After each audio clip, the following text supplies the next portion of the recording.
So now let us continue with the poem. ਦੇਖੋ ਇਹਨੂੰ ਹੁਣ ਸੋ ਉਹਨੇ ਜਿਹੜਾ ਆਪਾਂ ਲਾਸਟ ਸਟੈਂਜ਼ਾ ਕਰ ਰਹੇ ਸੀ ਉਹਦੇ ਵਿੱਚ ਕੀ ਸੀਗਾ ਕਿ ਦ so called great people should not make fun of their the ordinary joys, the simple joys of the country, the people belonging to countryside, the villagers ਕਿ ਜਿਹੜੇ ਕਿ ਛੋਟੇ ਛੋਟੀਆਂ ਜਗ੍ਹਾ ਨੂੰ ਬਿਲੋਂਗ ਕਰਦੇ ਆ ਉਹਨਾਂ ਦਾ ਮਜ਼ਾਕ ਨਹੀਂ ਉਡਾਉਣਾ ਚਾਹੀਦਾ ਕਿਹਨਾਂ ਲੋਕਾਂ ਨੂੰ ਜਿਹੜੇ ਕਿ ਆਪਣੇ ਆਪ ਨੂੰ ਬਹੁਤ ਹੀ ਮਹਾਨ ਸਮਝਦੇ ਆ ਵੱਡਾ ਸਮਝਦੇ ਆ ਠੀਕ ਹੈ ਸੋ ਨੈਕਸਟ ਹੁਣ ਦੇਖੋ passage the boast of heraldry, the pomp of power, and all that beauty, all that wealth ever gave, awaits alike the inevitable hour. The paths of glory lead but to the grave. So ਫਿਰ ਉਹ ਕੀ ਕਹਿੰਦਾ ਕਿ ਜਿਹੜਾ the boast of heraldry, heraldry ਦਾ ਮਤਲਬ ਕੀ ਹੈ old families ਕਿ ਜਿਹੜੇ ਕਿ ਸਮਝਦੇ ਆ ਲੋਕ ਕਿ we belong to very distinguished families ਜਿਨ੍ਹਾਂ ਦੀ ਕਿ ਹਿਸਟਰੀ ਬਹੁਤ ਪੁਰਾਣੀ ਹੈ ਇੱਦਾਂ ਦੀਆਂ ਫੈਮਲੀਜ਼ ਜਿਨ੍ਹਾਂ ਦਾ ਕਿ ਇਤਿਹਾਸ ਬਹੁਤ ਪੁਰਾਣਾ ਹੈ ਸੋ ਜਿਹੜੇ ਇੱਦਾਂ ਸੋਚਦੇ ਹੈ and they take pride in this the pomp of power the powerful people ਜਿਹੜੇ ਇਸ ਗੱਲ ਦਾ ਗੁਮਾਨ ਕਰਦੇ ਹੈ ਘਮੰਡ ਕਰਦੇ ਹੈ and all that beauty all that wealth ever gave yes so the people who were proud of their wealth awaits alike the inevitable hour clear ਪਰ ਹਰ ਇੱਕ ਦਾ ਅੰਤ ਕੀ ਹੈਗਾ ਮੌਤ ਹੈ ਕਲੀਅਰ ਇਨਐਵਿਟੇਬਲ ਆਵਰ ਕੀ ਹੈ ਜਿਹੜਾ ਟਾਈਮ ਹਰ ਇੱਕ ਦੀ ਲਾਈਫ ਦੇ ਵਿੱਚ ਆਏਗਾ ਹੀ ਔਰ ਉਹ ਟਾਈਮ ਕੀ ਹੈਗਾ ਮੌਤ ਦਾ ਟਾਈਮ ਕਿ ਭਾਵੇਂ ਜਿੰਨਾ ਮਰਜ਼ੀ ਕੋਈ ਦੁਨੀਆ ਦੀਆਂ ਨਜ਼ਰਾਂ ਦੇ ਵਿੱਚ ਮਹਾਨ ਹੋਵੇ ਜਿੰਨਾ ਮਰਜ਼ੀ ਉਹਦੇ ਕੋਲ ਪੈਸਾ ਹੋਵੇ clear but the end of every life is death only ਠੀਕ ਸੋ ਜਿਹੜੇ ਲੋਕ ਬਹੁਤ ਜ਼ਿਆਦਾ ਆਪਣੇ ਆਪ ਨੂੰ ਵੱਡਾ ਸਮਝਦੇ ਆ the paths of glory lead but to the grave ਸੋ ਜਿੰਨੀ ਮਰਜ਼ੀ ਸ਼ਾਨੋ ਸ਼ੌਕਤ ਭਰਿਆ ਕਿਸੇ ਦਾ ਜੀਵਨ ਹੋਵੇ ਸੋ ਜਿਹੜੇ ਸਾਰੇ ਰਸਤੇ ਹੈ ਸ਼ਾਨੋ ਸ਼ੌਕਤ ਵਾਲੇ the paths of glory lead only to the grave ਅੰਤ ਕਿੱਥੇ ਹੁੰਦਾ ਜਾ ਕੇ ਕਬਰ ਦੇ ਵਿੱਚ ਹੀ ਸਭ ਦਾ ਅੰਤ ਹੁੰਦਾ ਨੈਕਸਟ ਪੈਰਾ ਦੇਖੋ nor you ye proud impute to these the fault if memory over the tomb no trophies raise where through the long drawn ale and fretted vault the pealing anthem swells the note of praise so ਕੀ ਕਹਿੰਦਾ ਕਿ ਇਸੇ ਤਰ੍ਹਾਂ ਦੇ ਨਾਲ ਜਿਹੜੇ the proud people should not consider this to be a fault of these poor villagers if no tombs were raised in the memory of these simple villagers ਕਿ ਜੇ ਉਹਨਾਂ ਦੇ ਜਿਹੜੇ ਫਰੈਂਡਸ ਹੈਗੇ ਆ ਜੇ ਉਹਨਾਂ ਨੇ if they did not erect any statues or memorials in the memory of these people along the long corridor of the church if no statues were put there in the long corridor ਦਾ ਮਤਲਬ ਕੀ ਹੁੰਦਾ ਗਲਿਆਰਾ passage ਇਸ ਉਹਦੇ ਵਿੱਚ ਜਿਹੜੀਆਂ ਕਿ ਇਹਨਾਂ ਦੀ ਯਾਦ ਦੇ ਵਿੱਚ ਜੇ ਇਹਨਾਂ ਦੇ ਫਰੈਂਡਸ ਨੇ ਕੋਈ ਮੂਰਤੀਆਂ ਨਹੀਂ ਲਗਵਾਈਆਂ ਫਿਰ ਉਹਦੇ ਵਾਸਤੇ these people should not be blamed ਸੋ ਦੇਖੋ ਇਹਨੂੰ ਹੁਣ nor you ye proud ਦਾ ਮਤਲਬ ਹੈ ਕਿ you proud people impute to these the fault if memory over their tombs no trophies raise ਸੋ ਜੇ ਇਹਨਾਂ ਦੀ ਯਾਦ ਦੇ ਵਿੱਚ ਇਹਨਾਂ ਦੇ ਦੋਸਤਾਂ ਨੇ ਕੋਈ ਮੂਰਤੀਆਂ ਨਹੀਂ ਲਵਾਈਆਂ ਕਿਸੇ ਵੀ ਤਰ੍ਹਾਂ ਦਾ ਕੋਈ ਪੱਥਰ ਨਹੀਂ ਲਵਾਇਆ ਇਹ ਕਿੱਥੇ ਲਵਾਉਣਾ ਸੀਗਾ ਜਿਹੜਾ ਚਰਚ ਦਾ ਜਿਹੜਾ ਕੋਰੀਡੋਰ ਹੈਗਾ ਜਿਹੜਾ ਗਲਿਆਰਾ ਹੈਗਾ ਜੇ ਉੱਥੇ ਨਹੀਂ ਲਗਾਇਆ ਤਾਂ ਇਹਦੇ ਵਿੱਚ ਇਹਨਾਂ ਦੀ ਗਲਤੀ ਨਹੀਂ ਮੰਨਣੀ ਚਾਹੀਦੀ where through the long drawn ale and fretted vault the pealing anthem swells the note of praise ਸੋ ਉਹੀ ਗਲਿਆਰਾ ਉਹੀ ਕੋਰੀਡੋਰ ਜਿਹੜਾ ਕਿ ਬਹੁਤ ਲੰਬਾ ਹੈਗਾ clear so where through the long drawn ale and fretted vault the pealing anthem swells the note of praise ਸੋ ਜਿੱਥੇ ਕਿ church ਦੀ service ਚੱਲ ਰਹੀ ਹੈ ਏਲ ਕੀ ਹੈਗਾ El is the passage between the seats clear ਸੋ ਜਿਹੜਾ ਕਿ ਰਸਤਾ ਹੁੰਦਾ ਸੀਟਸ ਦੇ ਵਿੱਚ ਜਿੱਥੇ ਕਿ ਸਰਵਿਸ ਚੱਲਦੀ ਹੈਗੀ ਇਹ ਸੋ ਉੱਥੇ ਔਰ ਚਰਚ ਦੀ ਬਿਊਟੀਫੁਲ ਛੱਤ ਦੇ ਨੀਚੇ ਕਲੀਅਰ ਜੇ ਇਹਨਾਂ ਦੀ ਤਾਰੀਫ ਦੇ ਵਿੱਚ ਇਫ ਨੋ ਐਂਥਮਸ ਵਰ ਸੰਗ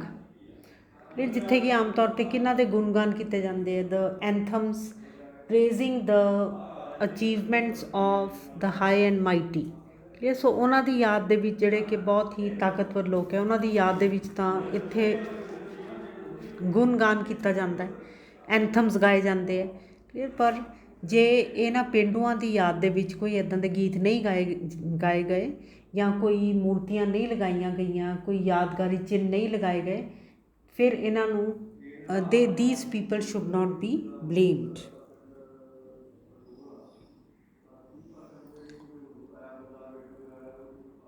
Perhaps ਇੱਥੋਂ ਦੇਖੋ ਹੁਣ can storied on ਸੋ ਫਲੈਟਡ ਵਾਲ ਦਾ ਮਤਲਬ ਹੀ ਕੀ ਹੈ very decorated ceiling clear so ਜੇ ਇੱਥੇ ਇਹਨਾਂ ਦੀ ਯਾਦ ਦੇ ਵਿੱਚ ਜੇ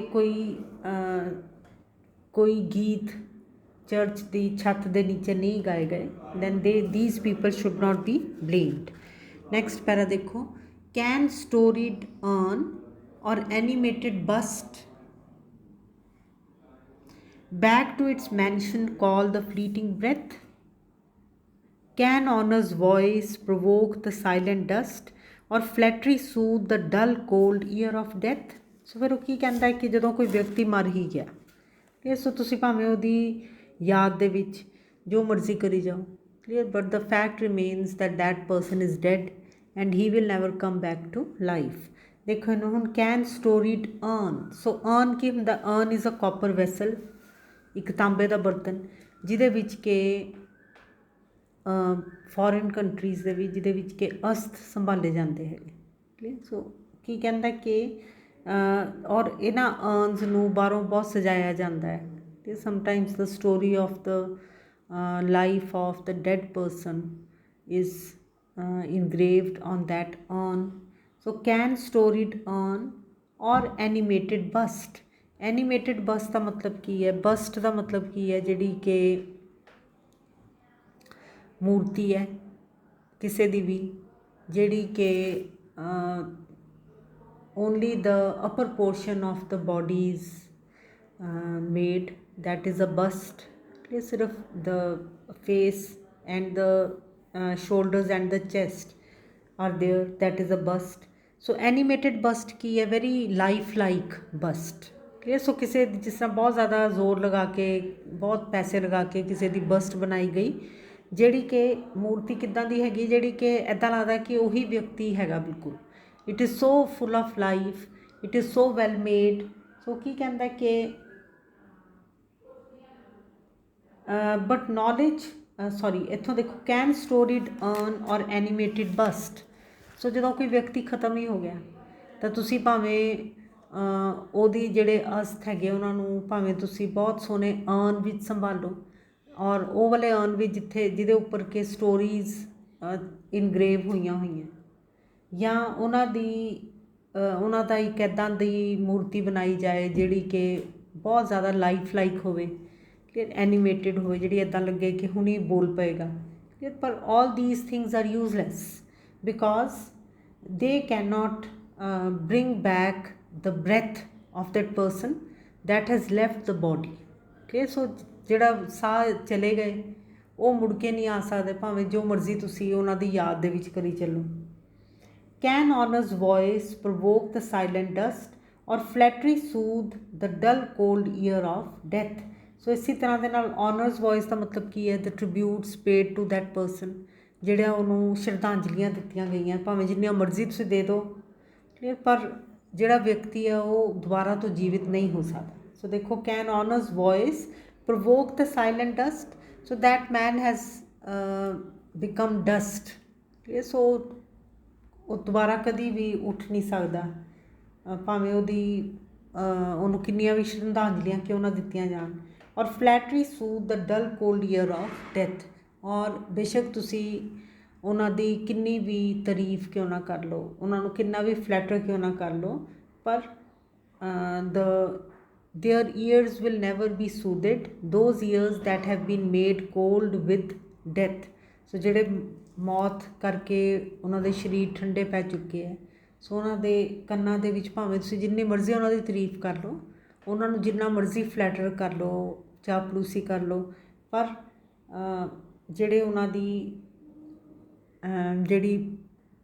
ਬੋਡੀ ਹੈ ਉਹਨੂੰ ਕੋਈ ਵੀ ਉਹਦੇ ਨਾਲ ਅਸਰ ਨਹੀਂ ਹੋਏਗਾ, ਕਿ because it has become cold because of death. Next para ਦੇਖੋ, perhaps in this neglected spot is laid some heart once pregnant with celestial fire, hands that the rod of empire might have swayed or waked to ecstasy the living lyre। ਸੋ ਸ਼ਾਇਦ ਇਹ ਜਿਹੜੇ ਲੋਕ ਹੈਗੇ ਹੈ ਇਹ ਕਿਸ ਤਰ੍ਹਾਂ ਦੇ ਸੀਗੇ, ਮੇਬੀ ਇਸ ਸਪੌਟ ਦੇ ਉੱਪਰ ਸ਼ਾਇਦ ਜਿਹੜੀ ਇਹ ਵਾਲੀ ਜਗ੍ਹਾ ਹੈਗੀ, ਸ਼ਾਇਦ ਇੱਥੇ ਜਿੱਥੇ ਕਿ ਹੁਣ ਕੋਈ ਬਹੁਤ ਜ਼ਿਆਦਾ ਧਿਆਨ ਨਹੀਂ ਦਿੱਤਾ ਜਾਂਦਾ, ਸ਼ਾਇਦ ਇੱਥੇ ਕੋਈ ਇੱਦਾਂ ਦਾ ਵਿਅਕਤੀ ਦਫਨ ਹੈਗਾ ਜਿਹੜਾ ਕਿ ਕੀ ਹੈਗਾ, ਜਿਹੜਾ ਕਿ ਜਦੋਂ ਜੀਂਦਾ ਸੀਗਾ, ਸ਼ਾਇਦ his heart was filled with heavenly inspiration, maybe he was talented enough to be a big religious leader, or maybe his hands were capable of holding the rod of authority, or maybe he could have become a very successful king, ਕਿ ਸ਼ਾਇਦ ਉਹਦੇ ਹੱਥਾਂ ਦੇ ਵਿੱਚ ਸ਼ਾਇਦ ਜੇ ਰਾਜ ਪਾਟ ਆ ਜਾਂਦਾ, ਸ਼ਾਇਦ ਇੰਨਾ ਕੋਈ ਟੈਲੈਂਟਡ ਇੱਥੇ ਦਫਨ ਹੈਗਾ। ਔਰ ਵੇਕਡ ਟੂ ਐਕਸਟਸੀ ਦ ਲਿਵਿੰਗ ਲਾਇਰ, ਔਰ ਸ਼ਾਇਦ ਕੋਈ ਇਹੋ ਜਿਹਾ ਉੱਥੇ ਟੈਲੈਂਟਡ ਮਿਊਜ਼ੀਸ਼ੀਅਨ ਦਫਨ ਹੈ ਜਿਹਨੂੰ ਕਿ if he had got an opportunity he might have brought the lyre ਕੀ musical instrument, he might have evoked some very delightful melodies from that lyre। ਸੋ ਸ਼ਾਇਦ ਹੋ ਸਕਦਾ ਉਹਨਾਂ 'ਚੋਂ ਕੋਈ ਇੱਦਾਂ ਦੇ ਜਿਹੜੇ ਵਿਅਕਤੀ ਦਫਨ ਹੈਗੇ ਆ, ਕੋਈ ਇੱਦਾਂ ਦੇ ਜਿਹੜੇ ਕਿ ਸ਼ਾਇਦ ਬਹੁਤ ਵਧੀਆ ਰਿਲੀਜੀਅਸ ਲੀਡਰ ਬਣ ਸਕਦੇ ਸੀਗੇ, ਜਾਂ ਸ਼ਾਇਦ ਉਹ ਬਹੁਤ ਜ਼ਿਆਦਾ ਅੱਛੇ ਰਾਜਾ ਬਣ ਸਕਦੇ ਸੀਗੇ, ਜਾਂ ਹੋ ਸਕਦਾ ਉਹਨਾਂ 'ਚ ਕੋਈ ਇੱਦਾਂ ਦਾ ਵਿਅਕਤੀ ਹੋਵੇ ਜਿਹਦੇ ਵਿੱਚ ਕਿ ਬਹੁਤ ਜ਼ਿਆਦਾ ਟੈਲੈਂਟ ਸੀਗਾ, ਜਿਹੜਾ ਕਿ ਜੇ ਸ਼ਾਇਦ ਤਾਰਾਂ ਨੂੰ ਛੇੜਦਾ ਤਾਂ ਬਹੁਤ ਹੀ ਉਹ ਸੋਹਣਾ ਮਿਊਜ਼ਿਕ ਕ੍ਰੀਏਟ ਕਰ ਸਕਦਾ ਸੀਗਾ। But knowledge to their eyes, her ample page, rich with the spoils of time, did never unroll. Clear? But these people could never get knowledge. Clear? The knowledge that has been enriched by the wisdom of men through centuries. Clear? So ਜਿਹੜੀ ਉਹ ਵਾਲੀ knowledge ਜਿਹੜੀ ਕਿ ਹੋਰ ਜ਼ਿਆਦਾ ਵਧੀ ਗਈ ਹੈ ਜਿਸ ਤਰ੍ਹਾਂ ਟਾਈਮ ਲੰਘਦਾ ਗਿਆ, ਕਿਉਂਕਿ ਉਹਦੇ ਵਿੱਚ ਕੀ ਐਡ ਹੁੰਦਾ ਗਿਆ, ਉਹਦੇ ਵਿੱਚ ਹੋਰ ਲੋਕਾਂ ਦੀ ਨੌਲੇਜ, ਹੋਰ ਲੋਕਾਂ ਦੀ ਸਿਆਣਪ, ਵਿਜ਼ਡਮ ਜਿਹੜੀ ਹੈ ਉਹ ਐਡ ਹੁੰਦੀ ਗਈ ਹੈ। ਠੀਕ, so but knowledge to their eyes her ample page rich with the spoils of time did never unroll. So ਪਰ ਉਹਨਾਂ ਦੇ ਅੱਖਾਂ ਦੇ ਸਾਹਮਣੇ ਕਦੀ ਵੀ ਜਿਹੜੀ ਦੇ could not have access to knowledge, chill penury repressed their noble rage and froze the genial current of the soul। ਸੋ ਜਿਹੜੀ ਇਹਨਾਂ ਦੀ chill penury ਦਾ ਕੀ ਮਤਲਬ ਹੈ ਕਿ ਜਿਹੜੀ ਇਹਨਾਂ ਦੀ ਗਰੀਬੀ ਸੀਗੀ, ਸੋ ਕੀ ਸੀਗੀ clear that those their great powers of creativity, their great talents were frozen by their dire poverty। ਮਤਲਬ ਇੰਨੇ ਜ਼ਿਆਦਾ ਉਹ ਗਰੀਬ ਸੀਗੇ ਕਿ ਜਿਹੜੀ ਉਹਨਾਂ ਦੇ ਅੰਦਰ ਜਿਹੜੀਆਂ ਤੁਸੀਂ ਕਹਿ ਸਕਦੇ ਹੋ ਧਾਰਾਵਾਂ ਜਿਹੜੀਆਂ ਸੀਗੀਆਂ ਕ੍ਰੀਏਟੀਵਿਟੀ ਦੀਆਂ, ਟੈਲੈਂਟ ਦੀਆਂ, ਉਹ ਜਿਸ ਤਰ੍ਹਾਂ ਜੰਮ ਗਈਆਂ because of there poverty, there and froze the genial current of their soul, and the natural warmth of their feelings could not be expressed because of their poverty। Okay, so now I make an end here, so we'll do this in my next lecture।